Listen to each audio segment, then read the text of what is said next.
But we begin tonight with that request from disgraced cancer Dr. Farid Fata, asking to be released early from prison for health reasons. Thank you so much for joining us for 7 News Detroit at 6. I'm Carolyn Clifford. And I'm Mike Duffy. Now, Fata pled guilty in 2014.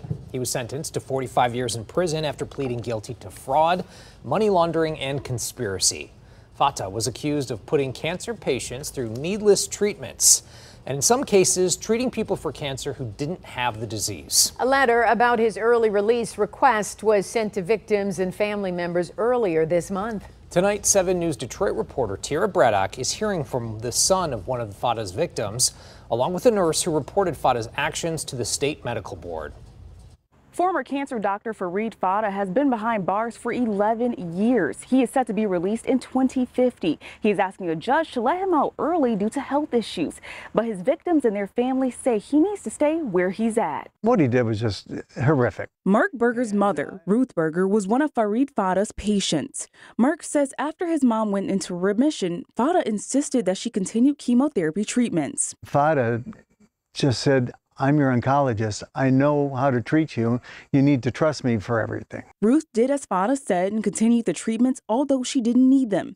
She died about 2 years after this. I feel that I was cheated out of my mother's, old age because of that, because of him. In 2014, Fata pleaded guilty to a healthcare fraud scheme that involved giving hundreds of patients chemotherapy they did not need. He also made millions of dollars from fraudulent billing. I was just appalled that someone who would get the trust of their patients and then treat them with something they really didn't need for financial gain. I just thought it was just the Hippocratic oath. It was everything against that. Fata recently filed a motion asking for compassionate release.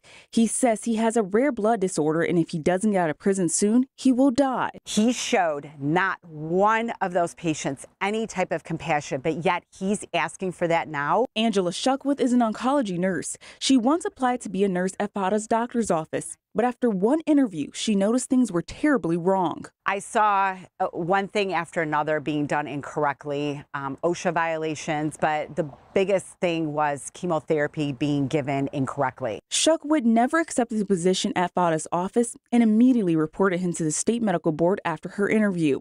Here's some of what she said in her report back in 2010. Patients are being harmed because the chemotherapy and supportive therapy they are being given incorrectly, and also not when they are supposed to be given. Shuckwood and Mark Berger said they are both sending in letters to the judge on Fata's case, asking him not to be released. I think he should spend the rest of his lives in jail. Fata's victims have until August 26 to get their statements into the court about their thoughts on his request for a compassionate release. The last time he filed a motion like this was in 2020.